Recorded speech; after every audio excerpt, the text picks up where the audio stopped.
So hi everyone, welcome to another pre-recorded video for General Chemistry 1. So for this pre-recorded video, we will be discussing about stoichiometry and the stoichiometry of chemical reactions as well as limiting and excess reactants. Please make sure that you have with you your calculators and of course your periodic table because this will be our class essentials for this pre-recorded video. The targets for these pre-recorded videos are the following. So at the end of this chapter or at the end of this pre-recorded video, you will be able to solve stoichiometrical related problems and identify limiting and excess reactants, which will be the last part for the stoichiometry chapter. So let's start by the chemical reaction stoichiometry. So there are some problems in General Chemistry 1, not just in General Chemistry 1, but as you go along in General Chemistry 2. Such problems, just like this one, the one that we will be solving for this slide, are actually existing, and that it will always have the concept of a reactant producing a certain product, or a certain amount of reactant will lead you to a certain amount of product. So take for example, if you're baking a cake, so if you have 1/2 kilo of flour, how much cake, or what is the mass of the cake that you will be produced? So of course it will be greater than the 1/2 kilogram of flour.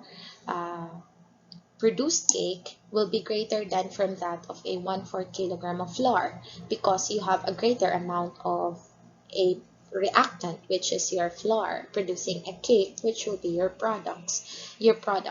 So in that case, there will always be the relationship of your reactant to the product. So that is a very important concept in stoichiometry na dapat hindi nyo makakalimutan. So always remember that if, take for example, you have a reactant A that gives you a B, of course you will always have a C and a D as your product. So a certain grams or a certain mass of your A, okay, should be reacted to a certain mass of B for them to produce a certain mass of C and a certain mass of D. Okay, so take for example, you are burning a wood, and that wood is, take for example, 1 kilo of wood. Okay, so that 1 kilo of wood would actually produce a charcoal that is greater than that of a 1/2 kilo of wood. So a certain gram of reactant will always produce a certain amount of product. So nakadepende si product sa amount ni reactant. So that is always the idea of the stoichiometrical related problems in general chemistry. So let's erase this one first and let's proceed in solving an example problem so that you will understand it more better. So of course, I told you in a previous chapter that we have that you should learn how to write chemical reactions. And in the previous lesson, we have actually discussed how are you going to balance chemical equations. So that is also a yes. That is also one of the requirements in chemical reaction stoichiometry. So in this reaction, in the reaction of hydrogen and oxygen gases, so therefore we know that hydrogen gas and oxygen gas here are reacting. And don't forget that both of them are actually diatomic molecules. That's why they cannot stand alone. So it should be H2 plus O2, okay, wherein water is formed. So as you can see, you have two reactants and you only have one product. So from this point of view, we know already that this chemical reaction is actually a combination reaction. Okay, we discussed that in the previous chapter. Now the question here is, if you use 10.2 grams of oxygen gas, that means you're gonna have a 10.2 grams of your oxygen gas. The question is, how many grams of water will be formed? So as what I have mentioned a while ago, a certain amount of your reactant will produce a certain amount of product. So That is always the idea of Stoic, so please don't forget that one. So how are we going to solve this kind of problem? Of course, you will start with the given. And your given is actually 10.2 grams of O2. Now in Stoic, we always have this kind of dimensional analysis wherein the certain unit that you have here in the given should always be in the denominator here. Okay, because that will for you to be able to cancel it out. Now of course we need to know the grams of your water, but we cannot directly convert grams of O2 to the grams of water. That's a no-no. You don't have a certain value that could actually give you directly the value of your grams of water. So what you will be needing here is actually the gram to mole relationship. And remember the gram to mole relationship because we already discussed this in the first part of stoichiometry. So when you know the when you have the grams to mole relationship, we know that we are dealing with the molar mass. Okay, because it's the grams per mole. So technically, we could actually convert this gram first into the mole of your O2 so that you know what will be the mole of your O2 produced. Okay, remember that what we have in the given is actually the mass. And mass is a lot different from the amount of substance. The SI unit for the amount of substance is mole, and what we have here is only the grams. So we need to identify first what is the amount of substance that we have in a 10.2 grams of oxygen. So that's why we need to identify the number of moles of your oxygen. In this case, of course, this is grams to mole relationship. So all you have to do is to compute for the molar mass of your O2. Again, compute for the molar mass of your O2. Pause this video and solve for the molar mass of your oxygen gas. Once done, it should be 31.998 grams of your oxygen gas. So you cancel out now grams of your O2. But as you can see, what we have in our unit is actually the mole of your O2. We're not yet done because we are asked what is the mass of your water.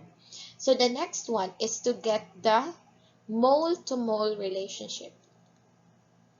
Okay, mole to mole relationship is always valid if you have a balance equation. Okay, so please don't forget to have your equation balanced. Now let's go back to our equation. Is it balanced? Of course it's not because we haven't balanced it yet a while ago. So you have 2 oxygen in your reactant side, but you only have 1 in the product side. That's why you need to have 2 in the numerical coefficient of water for you to have a 2 moles of oxygen and 2 atoms of oxygen. In this case, you will have now 4 of your hydrogen, and you only have 2 in your reactant, so you have to add 2 in your numerical coefficient for you to have 4 atoms of hydrogen in your reactant side. Checking it, how many hydrogen are there in the reactant? It's 4. Hydrogen in the product, it's 4 as well. For your oxygen, you only have 2 in the reactants and you have 2 atoms in the product side as well. So it's already balanced. Now we could now find the mole-to-mole relationship of the reactant and the product. The important thing of the mole-to-mole relationship is that you could actually convert a certain reactant to a certain product by using the mole-to-mole relationship. That means that your mole of your O2 here, which will be in your denominator for you to be able to cancel it out, can be converted into the mole of your water, which is the product that is unknown in this problem. Why? Because you have the balance equation. Okay, and where can we get these values of moles? Of course, it will be the numerical coefficient in the specific chemical reaction. So how many moles of O2 are there? You have 1 mole of O2. And how many moles of water are there? And as you can see, there are 2 moles of water. So since there are 2 moles of water and there's 1 mole of O2, you can now cancel out mole of your O2, now leaving you with a unit mole of water. But of course, that's not the final answer yet. Why? Because you are asked what is the grams of your water.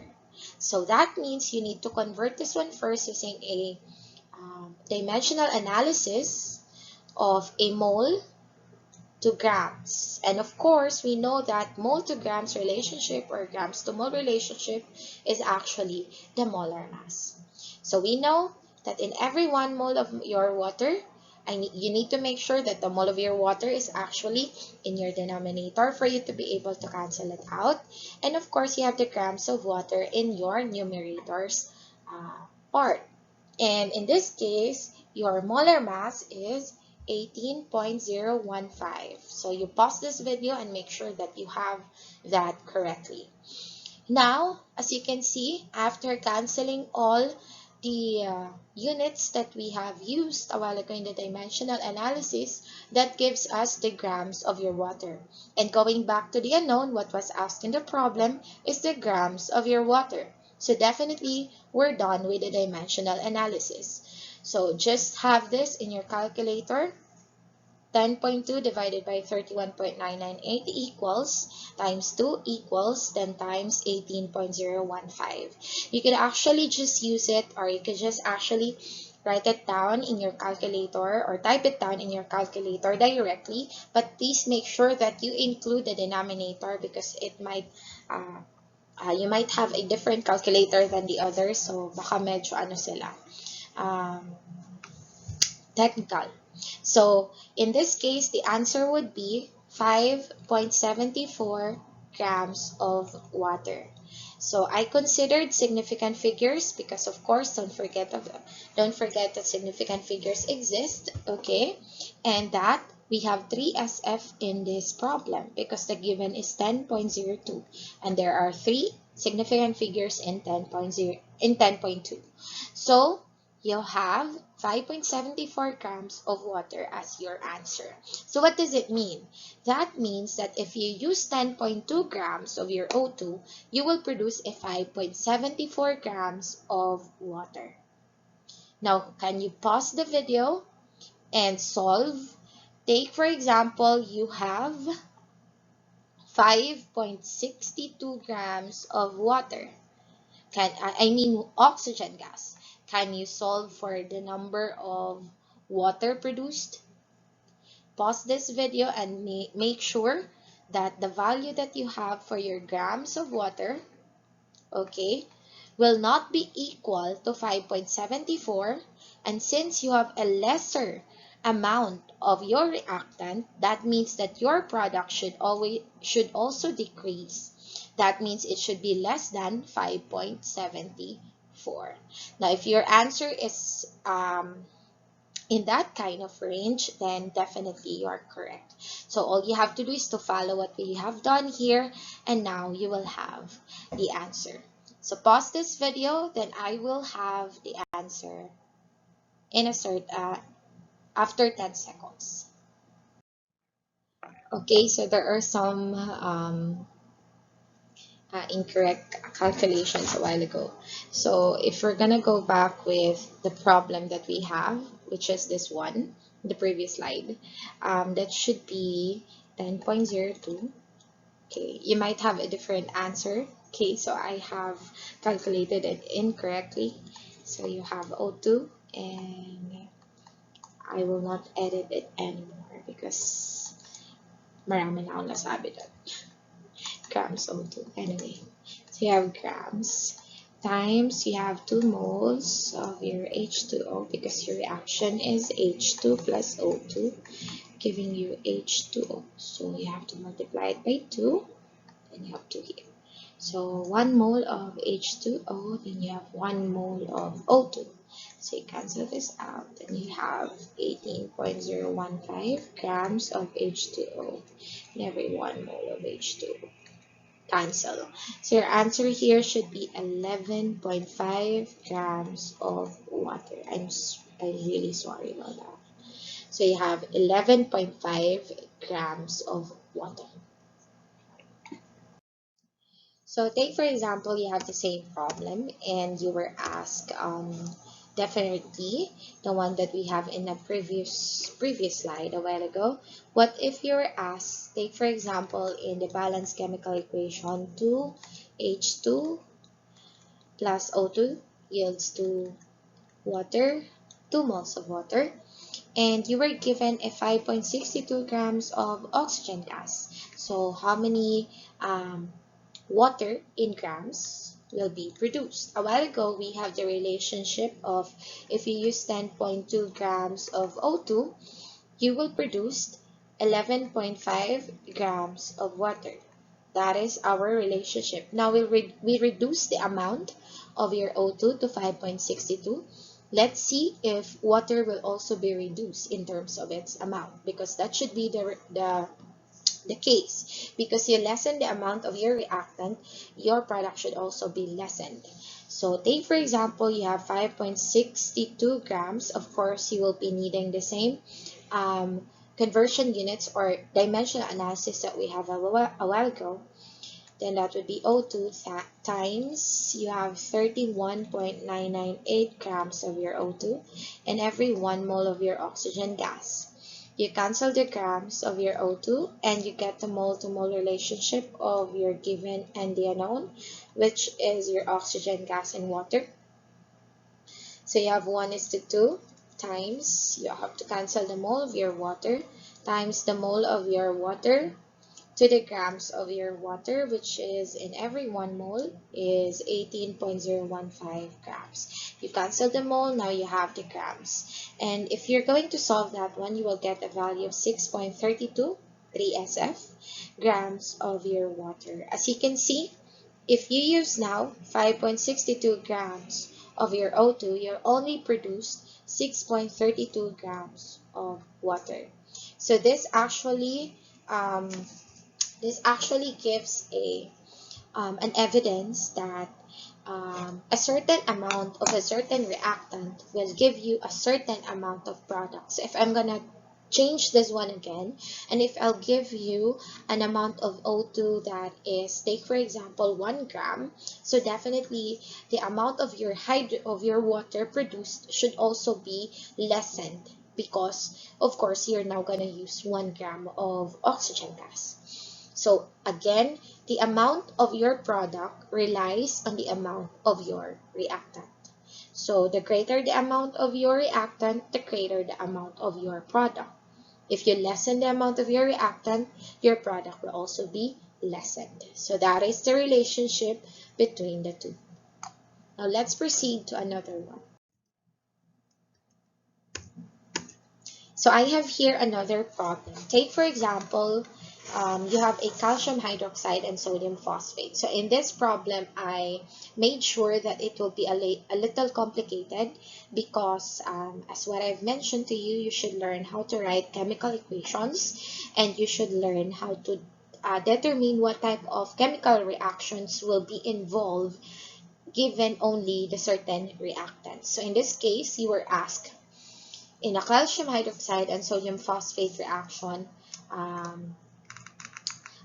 calcium hydroxide and sodium phosphate is used in a certain chemical reaction. So that means those are your reactants. How many grams of your calcium hydroxide is needed for you to produce 23.4 grams of your calcium phosphate? So that means we know that your calcium phosphate is one of your reactant. Why did I say one of your products, one of your products? Now, why did I say one of your products? So that means there will be more than one reactants.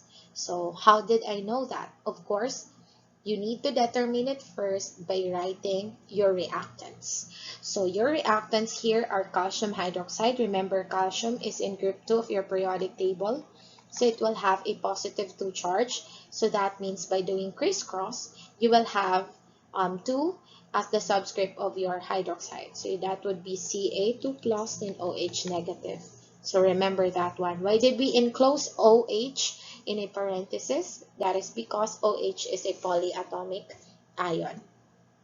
Plus, of course, your sodium phosphate. We know that your sodium is in group 1 of your periodic table, so it will carry a positive 1 charge. Then for your phosphate, it would be PO4, 3 negative. So by doing crisscross, you will have Na3, PO4. Because it's only one, positive one lang ang charge ni sodium, then you will have 1 as the subscript of your PO4. But no need to write it down. Okay, next is, of course, to determine your product. So as you can see, you have a reactants that consist of two kinds of ions, the cation and the anion. So since you have an AB reacting to CD, okay, so definitely what type of chemical reaction is this one? This is now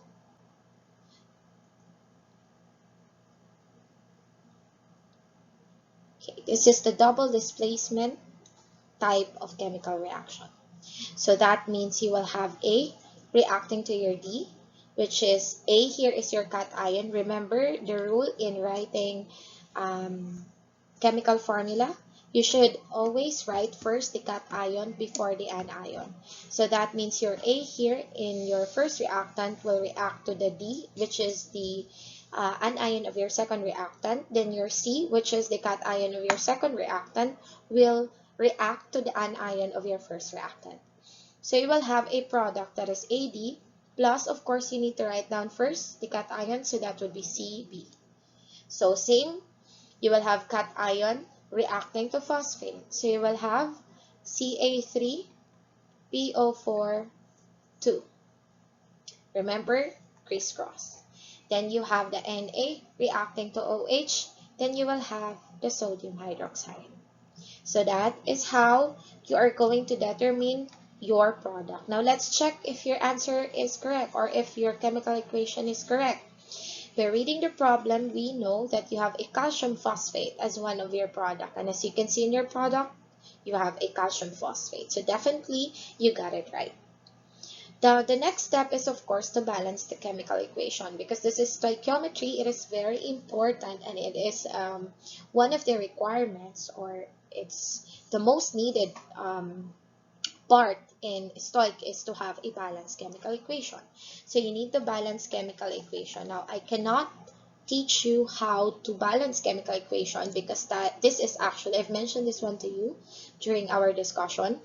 Balancing chemical equation is actually a trial and error process. So that means you have to find out on your own how are you going to balance everything. But I will try to teach you the technique that I've learned for the past few years that I'm teaching chemistry. So as you can see, you have here a group of polyatomic ions, and your OH here is actually multiplied by 2. And as you can see, you also have an OH here in your product. So that means you have to multiply this one by 2. Okay, so this could actually save you more time. It will save you time kasi you will not look at the chemical equation individually or by element. You're gonna look at it by a group of polyatomic ions. So you have the OH in the reactant, which is multiplied by 2. So that means you have a 2 in the OH in the kabila, which is actually magkatabi. Okay? So you have also that one. Then now, you have 2 sodium. But unfortunately, you have 3 sa kabila. Okay, so what are you going to do now? You proceed to the other one, to the other polyatomic ions. In this case, your polyatomic ion PO4 is actually multiplied to 2. So you need to multiply this one also by 2 because you have naka times 2 yung mismo PO4. So that means naka times 2 na rin si PO4 sa kabila. So that changes your Na.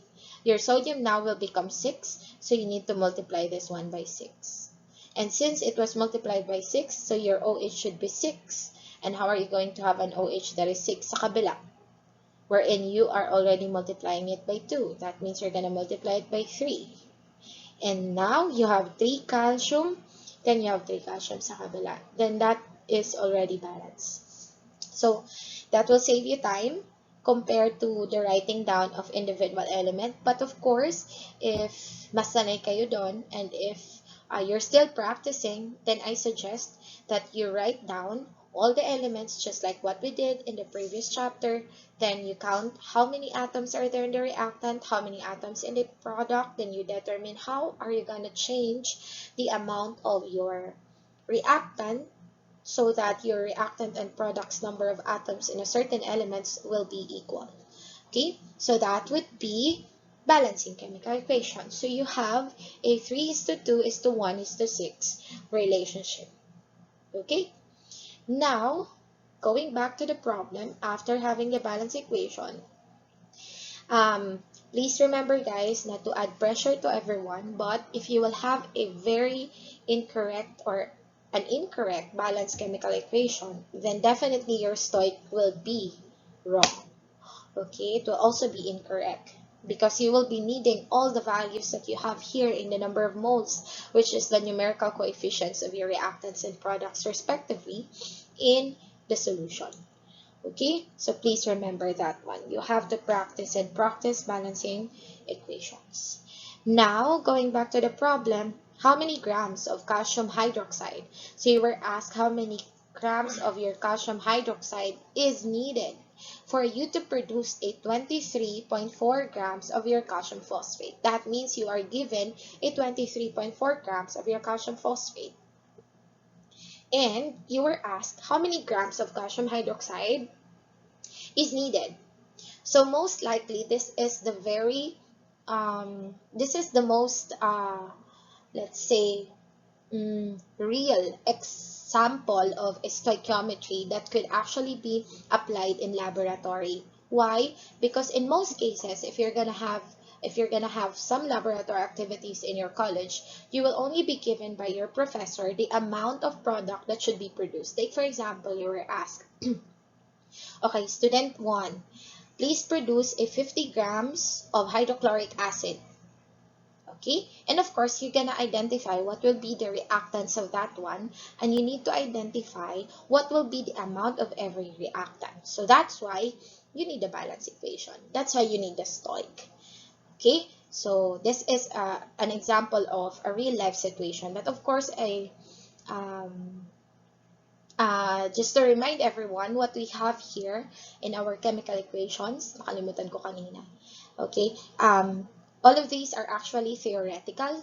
These are just used as an example, but they are not proven true in some real-life applications. So that means we're not sure if calcium hydroxide will react to sodium phosphate and it will produce calcium phosphate and sodium hydroxide. So, nakadepende pa yan in some, of course, in some situations like we need to consider the pressure, the volume, and of course the temperature. Okay. So let's proceed to the problem. So you have 23.4 grams of your calcium phosphate. 23.4 grams of calcium phosphate. So that's our given. Okay, medyo mahaba to. Okay, calcium phosphate. Times. Of course, you need the dimensional analysis for this one. Okay, angat muna natin to. Kasi alam na natin. Baka kulangan tayo ng space later. You have 23.4 grams of your calcium phosphate. That is our given, and that is based on our problem.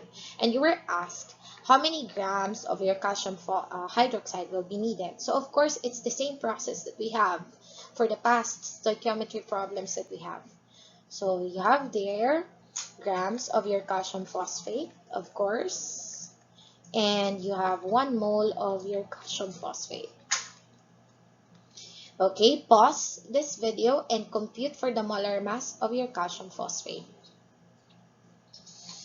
Afterwards, you should get 310.174 grams of your calcium phosphate. You cancel now the grams. Now you will proceed with the mole-to-mole relationship. So you have the mole of your calcium phosphate to the mole of your unknown. And what is the mole of your unknown here? Or what is your unknown rather? It's the calcium hydroxide. So you have calcium hydroxide. And you have to determine the number of moles. So as you can see, you will produce 1 mole of your calcium hydroxide, phosphate rather.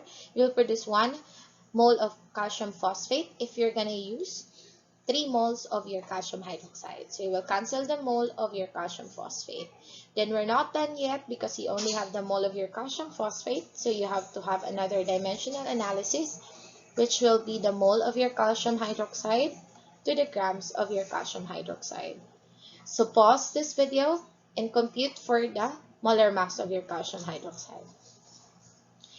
Okay, you should get 74.092 grams of calcium hydroxide. Cancel the mole. Then you have the grams of your calcium hydroxide, which should be 16.8 grams of calcium hydroxide. So what does it mean? You will be needing 16.8 grams of calcium hydroxide, which contains 3SF by the way. So you will be needing 16.8 grams of calcium hydroxide for you to be able to produce 23.4 grams of your calcium phosphate. So that would be for this problem. Let's proceed to the last part of Stoic, and that is, let's say, one of the hardest part of stoichiometry, but of course, we are gonna have example na para mas maintindihan nyo agad. Okay? So we will try, I will try my best to explain it to you as much as I can, as easy as I can. Okay? So this is now the limiting and excess reactant. So in the idea of a limiting and excess reactant, it's just like, take for example, you're baking a cake. Kunwari ganon. You're baking a cake. You have 2 kilograms of flour. And you only have, take for example, 1/4 kilogram of baking soda. I'm not baking, but take for example, ganon. 2 kilograms of flour and a 1/4 kilogram of baking soda. Do you think that 1/4 kilogram of baking soda is enough para sa isang 2 kilogram of flour for you to produce a certain, like siguro, cake or whatever? Of course, definitely hindi. Medyo kulang si 1/4 kilogram of baking soda. So if you're gonna apply that in chemistry, definitely si baking soda is your limiting reactant because it's only limited. Okay? It's limited.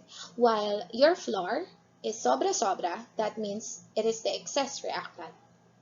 So how are you going to determine if that particular reactant is the limiting and the excess? So you are going to determine if that's the limiting or excess depending on the product. So kunwari, pinush mo talaga si 1/4 kilogram of baking soda sa 2 kilograms of flour. Of course, you will have a different product. Okay? Siguro a failed product. But if, take for example, you're gonna consider that you only have 1/4 kilogram of baking soda and you are gonna, take for example, babawasan mo si flour. Tapos hindi na siya 2 kilos. Like siguro 1 kilo na lang. Ganon. Then, of course, at some point, magiging enough ngayon si baking soda. So, what you did is actually, nag-base ka ngayon kay limiting. So, in limiting and excess reactant, you will always see limiting reactant as your boss. When you say boss, siya ang masusunod. So, that means, take for example, in a reaction of hydrogen to oxygen. Okay. Then, H2O.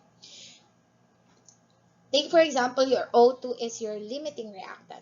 So that means your hydrogen here, kahit sobra-sobra ang meron siya, okay, kahit siya yung excess, kahit sobrang dami ng grams or ng amount ng substance na meron siya, hindi niya yon magagamit lahat. Kasi i-consider niya si O2 because O2 is your limiting reactant, that's why siya ang boss, siya ang masusunod. Ibig sabihin, your O2 will be fully consumed while H2 will not. May excess siya. Okay? And that, dyan iikot ang ating problems involving limiting and excess reactant. Just remember, limiting reactant is your boss. Siya ang masusunod. Example, we have this problem. If you use 10 grams of both barium hydroxide and potassium sulfate in the chemical reaction, what is your limiting reactant? B. How many barium sulfate is produced in grams? and see how much excess reactant in grams will be left from the reaction. So you see, in that problem, there are series of questions na pwedeng itanong. Kasi nga, we are dealing with the limiting and the excess reactant. But later on, you will determine, madali lang pala siya. As long as you understand the relationship or the application of limiting and your excess reactant. Okay? So let's start first by answering A, of course. Unahin muna natin si A. What is your limiting reactant? So, paano natin yan malalaman? We will always have stoic. Okay? Stoic muna tayo lagi, guys. Just like what we did a while ago, okay, in the previous problems that we have, ganun din ang gagawin natin dito. Okay? But, we will compute for the both reactants. Kasi we need to determine which is the limiting and which is the excess. Later on, I will explain to you how are you going to know if that reactant is your excess and your limiting. First things first, you have to have your balance equation. So, reading the problem, you have barium hydroxide and potassium sulfate as your reactants. So, that's barium hydroxide, it's in group 2. So, you will have a Ba, OH, and your OH is enclosed in parentheses with a subscript of 2 because barium is in group 2 of your periodic table. Then you have the potassium sulfate, so that would be K2SO4 because SO4 has a charge of 2 negative.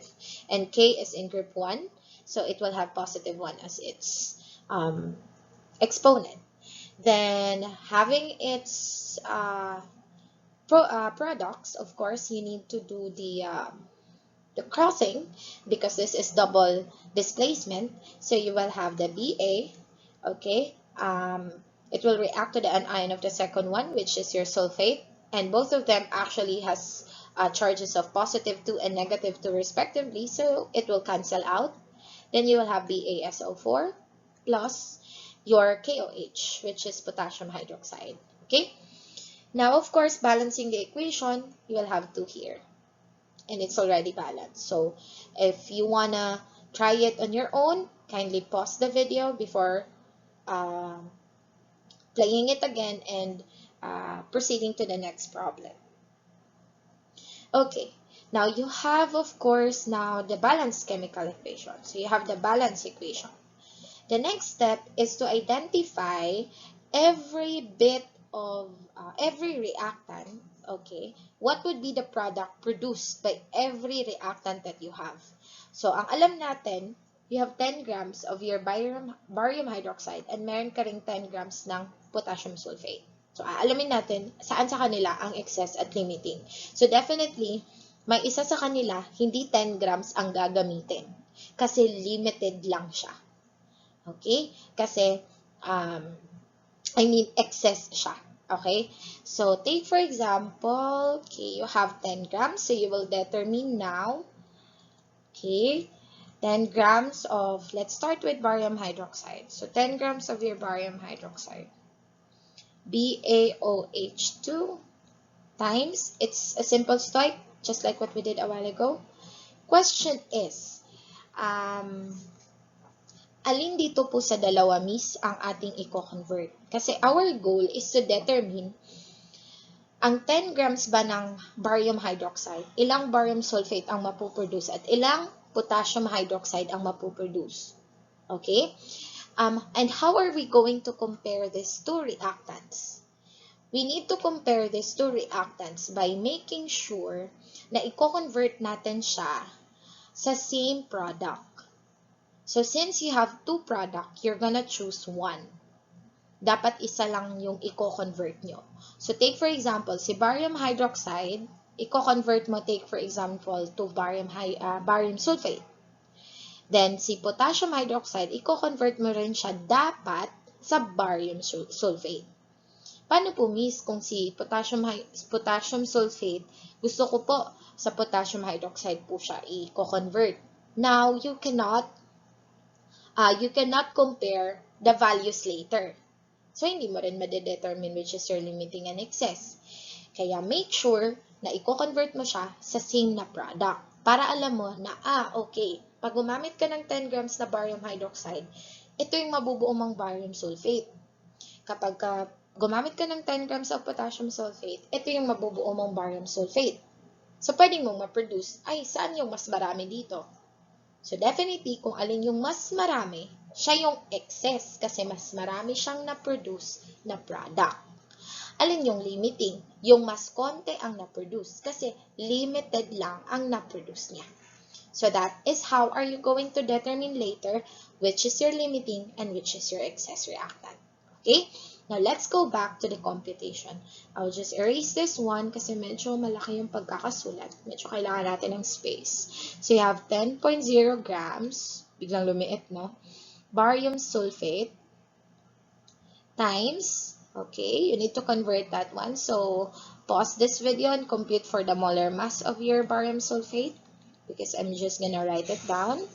And the molar mass of your barium sulfate is 233.386. Okay? Cancel the grams, then you have the mole of your barium sulfate. So the mole of your barium sulfate to the chosen product, which is your chosen product is barium sulfate. So you have the barium sulfate. Bakit pareho to? Sorry guys, this should be barium hydroxide. Sorry akin. So this should be barium hydroxide. And this should be barium hydroxide. Barium hydroxide. Because that's a reactant, sorry. Okay, so going back, how many mole of your barium hydroxide is needed? You have 1 for you to produce 1 mole of your barium sulfate.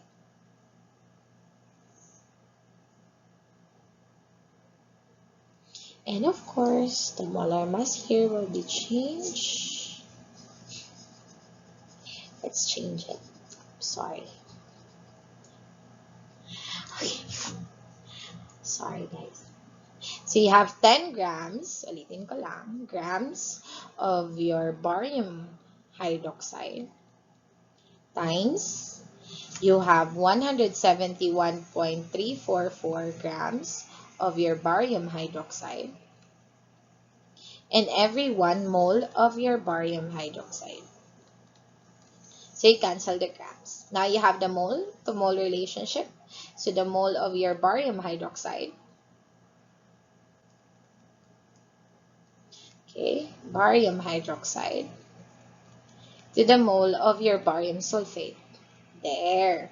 Then it's 1-to-1 relationship. Then to the mole of your barium sulfate to the grams of your barium sulfate. So, kindly pause the video and compute for the molar mass. This is the 233.386. So, you cancel the mole. Of course, all you have to do is to compute for the mass produced, and that would be 13.6 grams of your barium sulfate.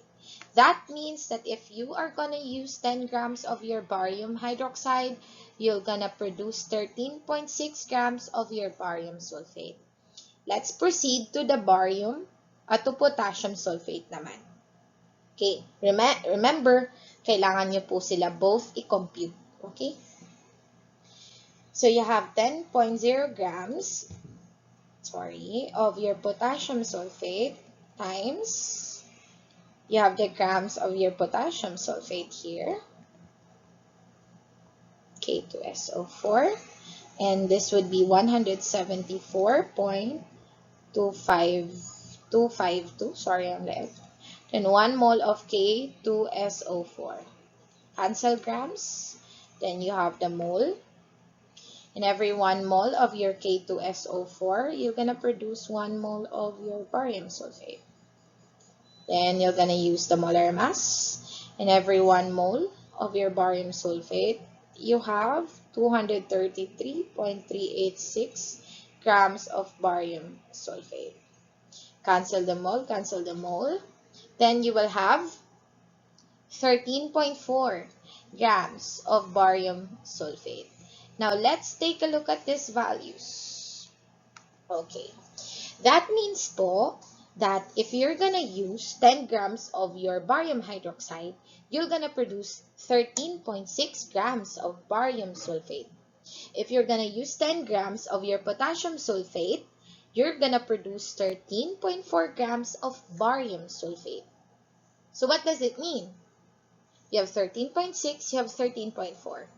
So which is which? Which is your limiting and which is your excess? Of course, definitely, yung mas marami ang product, siya yung excess mo. Kasi ibig sabihin, si 10 grams of barium hydroxide, mas marami siyang mapoproduce kaysa kay 10 grams of potassium sulfate. So in answering letter A, what is your limiting reactant? You're gonna go back to this part here because this is the one producing 13.4, which is the lesser amount of barium sulfate compared to 13.6 barium sulfate of the barium hydroxide. So your limiting reactant now is your potassium sulfate. That's the answer to letter A. So I hope you got that. You just have to compare the values, the two values of your reactant. You have to have your reactant converted to the amount of product, then the other reactant to the certain amount of product, but please make sure it's the same product, just like what we did here, which is barium sulfate. Miss, can I choose potassium hydroxide? Pwede po. As long as your 10 grams of your barium hydroxide is converted to the grams of your potassium hydroxide, and your 10 grams of potassium sulfate will be converted to the grams of your potassium hydroxide. Dapat pareho sila. Hindi pwede na si 10 grams of your barium hydroxide will be produced to barium sulfate or will be converted to the grams of barium sulfate, while your potassium sulfate will be converted to the grams of your potassium hydroxide. So definitely magkaibang product yan, so you cannot compare. Okay, you cannot compare if their products are not the same. Okay, so that is answering letter A. So letter A pa lang tayo. Okay, let's proceed in answering letter B. Okay, now how about in answering letter B of the problem? So we know that our limiting reactant is already the potassium sulfate. Okay, so we determined a while ago because potassium sulfate could produce 13.4 grams of your barium sulfate, which is less than 13.6 grams of barium sulfate, which will be produced by barium hydroxide solution or barium hydroxide reactant. So since it is your limiting reactant, okay, we're done with A. Now, how about letter B? You were asked how much barium sulfate is produced in grams. You will always expect some kind of a problem or some follow-up question in this part sa letter B. You will always be asked what is the amount of a certain product. Kaya ang pinili ko kanina sa problem natin, di ba sinabi ko, pwede kayong pumili. You could choose if barium sulfate ba or potassium hydroxide, which is your two products. Pwede mong doon i-convert both of your reactants, di ba? Both of barium hydroxide, potassium sulfate will be produced to barium sulfate, or barium hydroxide and potassium sulfate will be produced, converted to potassium hydroxide in grams. Pwedeng ganon.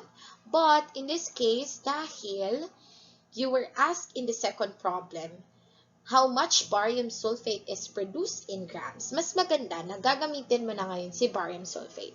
Why? Para hindi ka na mag-solve. Para directly, your letter B now will have an answer. And ano yon? If you're gonna go back to the problem, you will produce 13.4 grams of barium sulfate sa limiting reactant. Anong sabi ko kanina? Unang-una pa lang, your limiting reactant is your boss. Siya ang masusunod. So you cannot solve now or hindi ka na kailangan mag-solve for letter B. Tingnan mo lang si limiting. Get the value that you have there. Then your letter B answer is 13.4 grams of your barium sulfate. Miss, bakit hindi si 13.6? Excess nga siya eh. So hindi siya masusunod.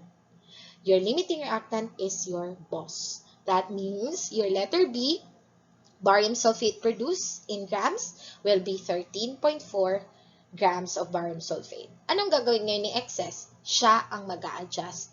Kailangan, hindi 13.6 ang mapoproduce niya. Dapat 13.4 grams lang din. Ibig sabihin that this 10 grams that you have here ay sobra. That's why we need to determine that in letter C. At yan yung gagawin natin sa next slide. Okay, so we're done answering A and B. So, ayan, may mga sinulat na ako dyan. So, your limiting reactant is potassium sulfate. How much barium sulfate is produced? Nasunod natin si limiting reactant. That's why you have 13.4 grams of barium sulfate. And let's proceed in answering. So, we're done with this one. Let's proceed in answering C. How much excess reactant in grams will be left from the reaction? That's the question, okay? Paano tayo magsisimula? Okay, what's the idea? Ano yung pinaka-general concept na kailangan nating malaman before we proceed in answering letter C? Alam natin na if you're gonna use 10 grams of potassium sulfate, you're gonna produce 13.4 grams of barium sulfate. So, mas mababa. That's why siya si limiting reactant natin. But if you're gonna use 10 grams of barium hydroxide, you're gonna produce 13.6 grams of barium sulfate. That means automatically, your barium hydroxide is your excess reactant. Okay? Siya ang ating excess reactant. Ano ngayon yung gagamitin natin pang-convert? Okay? Nasa product na tayo ngayon ha. Aalamin natin ano yung product na dapat mabuo. Tapos babalik tayo ngayon sa reactant para malaman natin ilang amount lang ba ng reactant ang kailangan, okay, out of doon sa 10 grams na binigay sa atin. Kasi sabi, according to the solution that we have in A and B, si 10 grams ay excess. Tama? So dahil excess siya, we need to determine ilan lang ba ang dapat natin gamitin na barium hydroxide. Kasi si potassium sulfate, okay na eh. Limiting na siya. Siya ang masusunod. Ibig sabihin, sakto lang ang 10 grams niya. Excess si barium hydroxide. So, kailangan nating malaman, hindi 10 grams ang kailangang magamit. So, ilan lang ba dapat? Ano ngayon yung susundin natin? We need to follow limiting reactants value. Dahil 13.4 lang ang dapat mabuo niya na barium sulfate, dapat si barium hydroxide din ay 13.4 grams lang din ang mabubuo. Okay? 13.4 grams lang din dapat ang mabubuo niyang barium sulfate. Okay? Kasi nga, kailangan mag-meet sila. Okay? Hindi pwedeng excess yung isa kasi nga, of course, sobra yun. Okay? Si limiting naman, dahil siya yung boss. Okay, ganito lang yung kaya kong gawin. So, ganito lang po dapat. So, mag-a-adjust ngayon si excess kasi nga siya yung sobra. Okay? So, dapat si excess, which is your barium hydroxide, ay dapat makaproduce ng 13.4 grams na barium sulfate. So, dahil yan ang dapat niyang maproduce, kailangan natin i-convert yan into the grams of your barium hydroxide para malaman natin ilan lang ba dapat ang amount ng barium hydroxide ang kailangan para makaproduce ng 13.4 grams na barium sulfate, which is your limiting reactants product. Okay? So you have 13.4 grams of your barium sulfate times, of course, you need to convert that into mole. In every 1 mole of your barium sulfate, pause this video and solve for the barium sulfate. Actually, nandun lang yan kanina sa sinolve natin. So, pwedeng tingnan nyo na lang. Of barium sulfate. Cancel grams. Now, you have the mole. So, the mole of your barium sulfate now will be converted to what? To the mole of your excess reactant, which is barium hydroxide. Para malaman natin mamaya, ilang grams lang ba ang barium hydroxide na kailangan. Okay, so it's stoic. So, you cancel mole of your sulfate, barium sulfate. Going back to your your balance equation, you need 1 mole. You will produce 1 mole of barium sulfate if you're gonna use 1 mole of your barium hydroxide. So, the next step and the last step is to convert that mole into grams. So, in every 1 mole of your barium hydroxide, pause this video and solve for the molar mass of barium hydroxide. You should get 171.344 grams of barium hydroxide. Cancel mole. Now you have the grams. And what should be the grams? It should be 9.84 grams of barium hydroxide. Ano yung value na nakuha natin na to? What is this value? Is this the answer to C? Not yet. Okay? So, balikan natin. 13.4. Yan yung product na mabubuo. Ibig sabihin, ilan lang ang kailangan mong barium hydroxide? 9.84 lang.